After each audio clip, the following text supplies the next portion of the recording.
My name is Grace Anderson. I'm 34 years old, and I found out about my house at my parents' 40th anniversary dinner. My grandmother set down her fork, smiled at me across the candles, and asked, "How do you like the house I bought you?" I was paying $1,080 a month for a tiny one-bedroom apartment with a shower that ran cold. Every third day, I remember the clink of my sister's wine glass stopping halfway to her mouth. I remember my mother standing up way too fast to refill water nobody had even asked for. But what my grandmother did next, nobody at that table saw coming. And what I found just 3 days later, hidden inside my mother's china cabinet, was far worse than anything anyone actually said that night. Before this story was over, I would sign a single piece of paper my family never expected sit across from my mother at that very same table and finally learn exactly what my place in this family had cost, down to the last dollar. Welcome back to Calm Drama Stories, where family secrets come into the light and quiet women stop paying for everyone else's peace. If stories about standing up for yourself speak to you, leave a comment below and tell me where you're listening from. And don't forget to subscribe, because you're about to hear how one woman with nothing more than a smile and a walking cane quietly took an entire family apart without ever raising her voice. Now, let me take you back 1 week. I worked the night shift in the pediatric intensive care unit at the Children's Hospital in Dayton, Ohio. I've spent 12 years on that floor. I paid my own way through nursing school with double shifts, exhaustion, and more gas station coffee than I care to admit. I've held the hands of frightened mothers. I've delivered impossible news. I've watched miracles happen, and I've watched heartbreak happen even faster. I'm good in a crisis. It's the quiet weeks that usually cost the most. That Tuesday morning, I came home just after 8 a.m. A letter was taped to my mailbox. It was from the property management company. Beginning next month, my rent would increase from $940 to $1,080, an extra $140 every month, for absolutely nothing except the privilege of keeping the same parking spot I'd already been fighting for.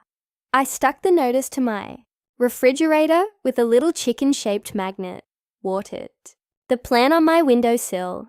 His name is Herb. Yes, I named my plant. Don't judge me. Then I stood there doing the math in my head. Could I afford it? Yes, I could. I always could. And that's the thing about becoming the daughter who always finds a way. Eventually, everyone stops asking whether you should have to. I'm the daughter who gets called when dad's medication changes, when insurance companies refuse to cooperate, when paperwork becomes confusing, when someone needs a difficult phone call made. I keep folders for my parents' documents the same way I keep patient charts at work. Everything organized, everything labeled, everything ready. My schedule that week had exactly one event outside the hospital, my parents' 40th wedding anniversary dinner, which, of course, I was cooking. At the time, I honestly believed my biggest challenge would be making sure the roast didn't overcook. I had no idea that dinner was about to change my life forever, to understand my family. You only need to watch us set the dinner table. My mother, Carol, she's 63 years old. She spent 30 years running the front office at an elementary school.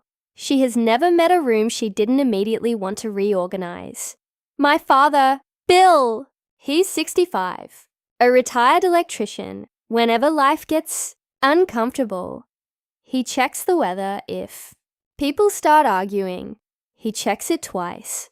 Storm 3 states away has rescued that man from more difficult conversations than any lawyer ever could. Then, there's my younger sister, Madison.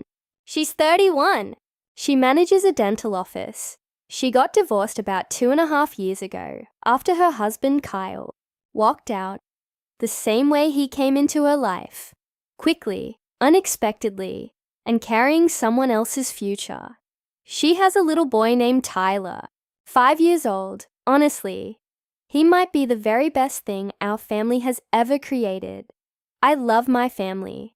I need you to know that before everything else happens. When I was 11 years old, Madison spent 4 nights in the hospital because of severe asthma. Mom stayed beside her bed.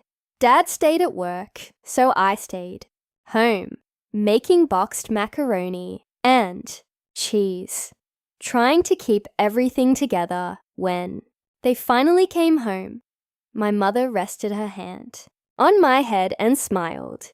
She said, "Family, Carrie's family." I remember standing just a little taller after hearing that. I was only 11, didn't understand yet that in a family, those words only flowed in one direction. Some families pass down jewelry, some pass down vacation. Cabins, mine, passed down responsibilities. There was always one daughter who needed carrying, and one daughter expected to carry everyone else. No one ever stopped to ask which daughter I wanted to be. For years, I convinced myself it didn't bother me. I told myself that helping my family was simply what good daughters did. But looking back now, I can see the pattern, and once you see it, you can't unsee it. There was one moment that should have warned me years earlier. I was 17 years old. I actually had a small college fund. Nothing extravagant, a few savings bonds from my grandparents. Birthday money I'd carefully saved. 3 summers' worth of lifeguard paychecks. Every dollar represented hours I'd worked. My mother kept the account in her name. She always said it was safer that way then. During my senior year of high school, Madison had an accident. She cracked both of her front teeth while jumping on a trampoline. The dental bills were enormous. Braces, surgery, specialists. One evening, Mom sat me down at the kitchen table. She folded her hands, looked me straight in the eye, and explained that the family needed to borrow from my college fund. "Just for now," she promised. "You can handle it, Grace." For the first time in my life, I said no. I remember it clearly. I looked directly at her and said, "That money is mine." She didn't even hesitate. "Honey, the account is legally in my name. It's a custodial account. It's for your own protection." There wasn't anything I could do. I was still a minor. By the time I became an adult, there was nothing left. The account was empty. Every dollar gone. Nobody ever called it stealing. They called it helping, borrowing, shifting things around, making sacrifices for family. Funny how sacrifices always seem to come from my side of the table. I worked nights, started at community college, transferred into nursing school, graduated with student loans, instead of a college fund. Back then, I actually thought surviving it meant I had won. I hadn't. I had simply learned how to carry more weight. Money in our family always flowed the same direction, quietly, naturally, toward Madison. And here's the part that still hurts. I already knew all of this. I wasn't naive. I wasn't blind. I simply believed there was one line my family would never cross. I was wrong. There was no line. The anniversary dinner became my responsibility, because naturally, it did. 40 years of marriage deserved something special. I took Friday off from work, ordered the cake, pressed the tablecloth my mother insisted was priceless Irish linen, even though I was almost certain she'd bought it at a department store decades earlier. Then I drove to the airport. My grandmother, Ruth Calloway, 84 years old. She'd flown in from Sarasota, Florida, after Grandpa Walt passed away 3.5 years earlier. She sold the family farm, the farmhouse, the barn, 60 acres of land. Then she traded Ohio winters for Florida sunshine. She walked through the airport carrying her cane, not because she needed it, but because she refused to let it slow her down. Lipstick, perfect coat, straight posture. My grandmother had the kind of strength that couldn't be taught. When she hugged me, she held on just 1 second longer than usual. As a nurse, I've learned to notice tiny things. I noticed that, during the drive, she asked about my work, my hospital, my patients. She even asked whether Herb Knott, my little houseplant, was still alive. Then she laughed. She also asked whether my mother was still reorganizing everyone else's kitchen. Some things never change. But one thing surprised me. She never once asked about Madison. That wasn't like her. At the house, she greeted everyone warmly, complimented the food, thanked me for cooking, then quietly took her seat while everyone else laughed and talked. I kept catching Grandma, slowly looking around the dining room, not casually, carefully, as though she were checking whether something belonged where it was. At the time, I assumed she was simply tired from traveling. Now, I know better. She wasn't tired. She was counting. And whatever she was adding up didn't make sense. Dinner started exactly the way every family dinner always had. Dad told the story of how he met Mom. Mom interrupted to correct half the details. Everyone laughed. Madison helped Tyler write his full name on a napkin. Then he proudly drew a dinosaur beside it. Honestly, that was probably the happiest moment of the entire evening. Then, right in the middle of dinner, Madison casually mentioned she wanted to renovate her backyard. Maybe install a fire pit. New stone pavers, a nicer patio. Mom smiled proudly. Dad agreed. It sounded like a smart investment. I laughed, mostly at myself. My landlord just raised my rent another $140, I joked. So my patio budget is basically one folding chair in my parking space. Everyone chuckled, everyone except Grandma. She stopped chewing, slowly turned toward me, and looked directly into my eyes. Not a glance, a real look, the kind that makes you feel seen. Then, she shifted her eyes toward my mother. Something changed on her face. It was subtle, but unmistakable. It was as though an invisible door quietly closed. She placed her fork down with incredible care, folded her hands together, and waited. The conversation continued. Tyler wanted another dinner roll. Dad started talking about patio sealant. Mom laughed about flower arrangements, but Grandma said absolutely nothing. She simply waited. I've spent 12 years working in intensive care. Hospitals teach you something most people never learn. Right before an emergency, there's usually a strange silence. Not loud, not dramatic, just different. I felt that same silence settling over the room. Then, the opportunity arrived. Mom stood up to collect the salad plates. Grandma smiled gently. She looked directly at me. Then she asked, "So, Grace, how do you like the house I bought for you?" Everything stopped. I stared at her. What house? I actually laughed. I thought maybe she'd confused me with someone else. I still live in my apartment. No one laughed with me. Not one person. The room became completely silent. I watched every face around that table. And what happened next changed everything. Every single pair of eyes around that table turned toward my parents. Not toward my grandmother. Not toward me. Toward my parents. That was the moment something inside me shifted. Because confusion looks for answers, but guilt Guilt looks for an escape. My mother stood frozen beside the table. She was still holding the water pitcher. She kept pouring, even though the glass was already full. Water spilled over the rim, running across the tablecloth. She didn't even notice. Finally, she forced a smile. "Mom, it's been a long flight. You're tired." Her voice sounded strangely cheerful. Too cheerful, like someone reading from a script.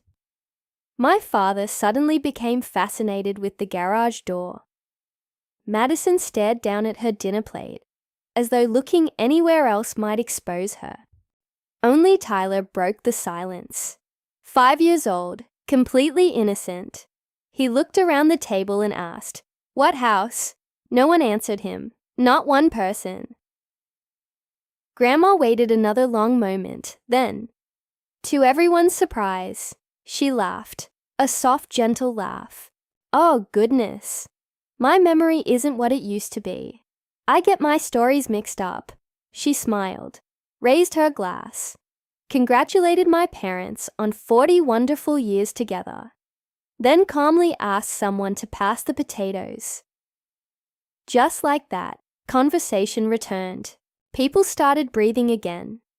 My mother laughed far louder than necessary. Dad immediately found something else to talk about. Madison smiled with obvious relief. Within minutes, it was as though nothing had happened, except I wasn't watching their faces anymore. I was watching my grandmother's hands. They never shook, not once. There wasn't a hint of confusion. No trembling, no hesitation. Those hands belonged to a woman who knew exactly what she'd just done. Dinner continued.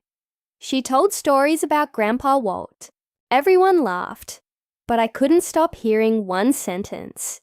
"How do you like the house I bought you?" After dessert, people began collecting coats. Mom immediately announced that Dad would drive Grandma back to her hotel. Before anyone could move, Grandma quietly spoke. "Grace will take me." It wasn't a suggestion. It wasn't a request. It was a decision. My mother started to object, but Grandma simply looked at her. "Grace will drive me." That ended the conversation.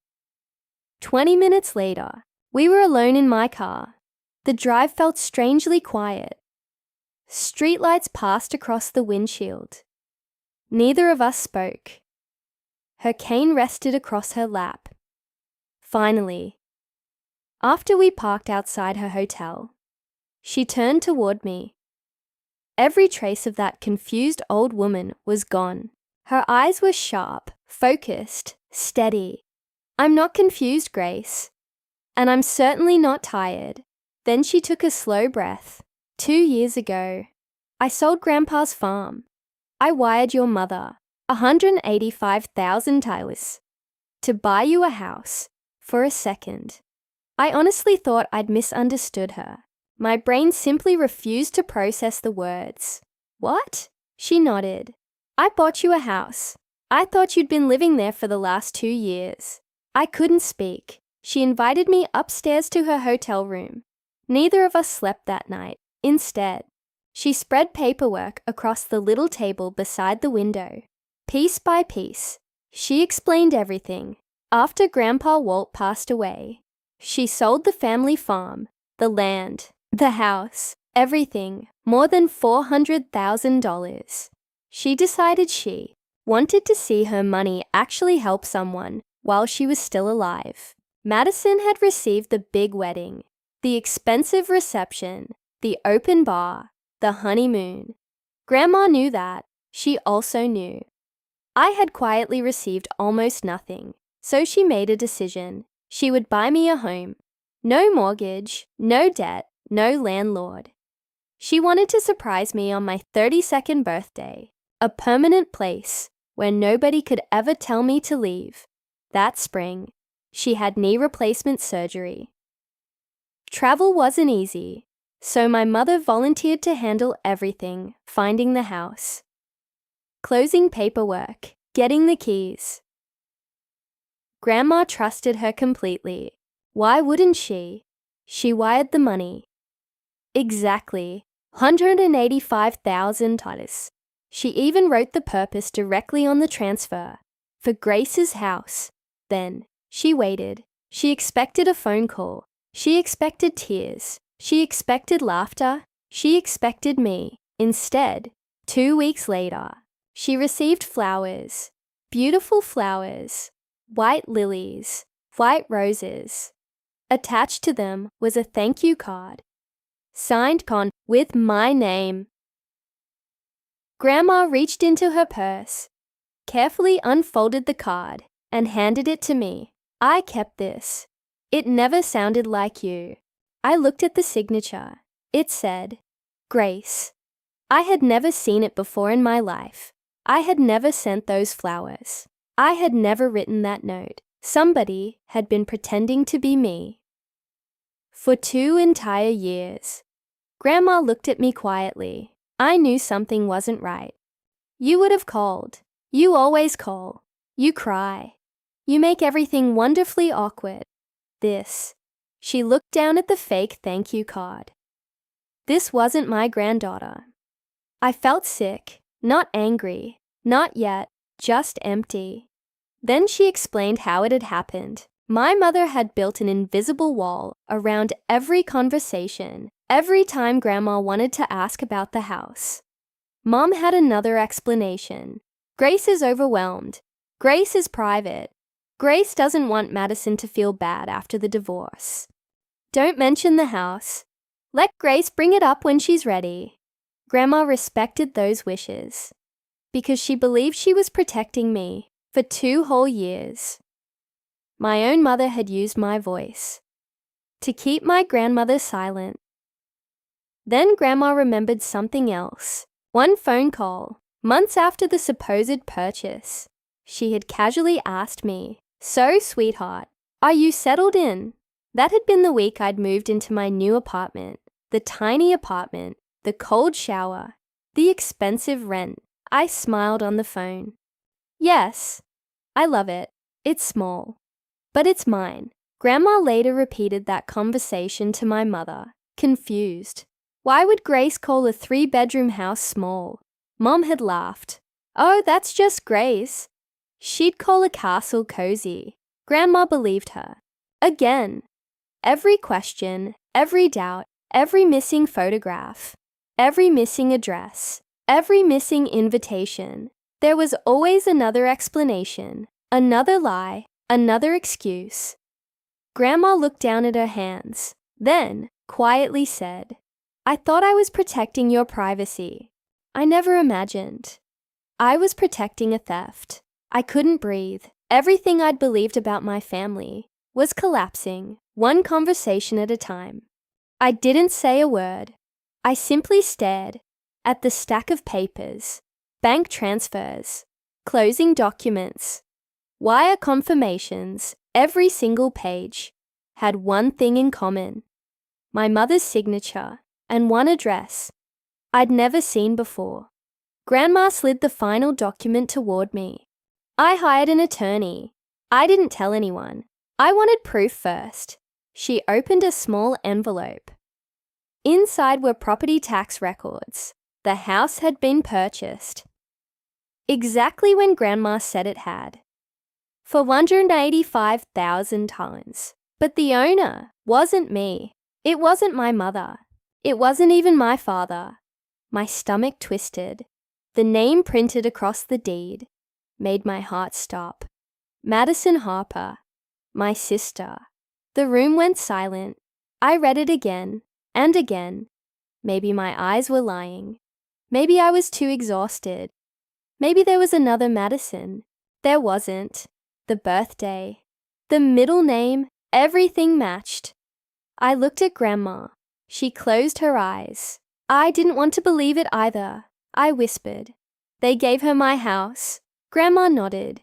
Then she reached across the table and gently squeezed my hand. I'm so sorry. Those 4 words hurt more than anything else, because for the first time that night, someone had apologized. Not for forgetting, Not for misunderstanding, for betraying me. I finally broke. Years of pretending everything was fine came crashing down. I cried so hard. I couldn't even speak. Grandma didn't interrupt. She simply sat beside me, the same way she had when I was 8 years old. After I fell off my bike, the same quiet comfort, the same steady hand. When I finally caught my breath, she asked one question. Do you want to know the rest? I nodded. There is more.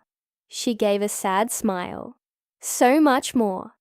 The attorney had uncovered that the house wasn't just sitting empty.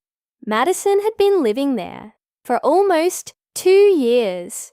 Mortgage-free, property taxes, paid from another account, maintenance, paid by my father, utilities, paid automatically, while I worked overtime, skipped vacations, counted grocery money, wondered why life always seemed harder for me.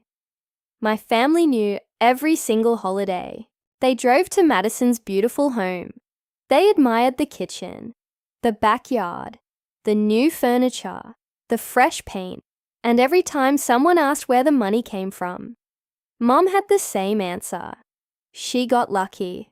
Lucky, I laughed, a cold, broken laugh, because I finally understood luck had never been part of my family. Only favoritism. Grandma opened another folder. This is why I came. Inside were printed emails, messages between my mother, the realtor, and the attorney handling the sale. One sentence was highlighted in yellow. Please make sure Grace never receives any paperwork. Another, everything should be mailed to Madison's address. Another, Mom doesn't need unnecessary details. Each sentence felt like another knife. Not one mistake, not one misunderstanding. A plan. A deliberate, carefully organized plan. I looked at Grandma. Did Grandpa know? She shook her head. No, he would have stopped it. I know he would have. We sat quietly, watching the city lights through the hotel window.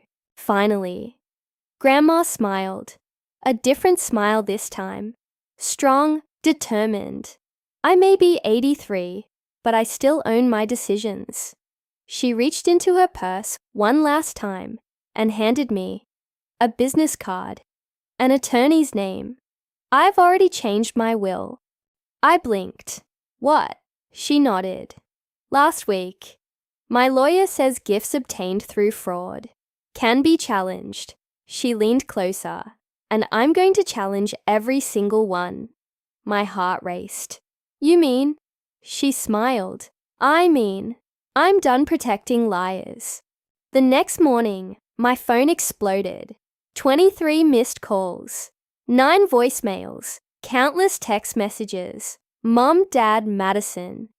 Even Tyler's tablet had somehow sent me a cartoon sticker. The first voicemail was my mother.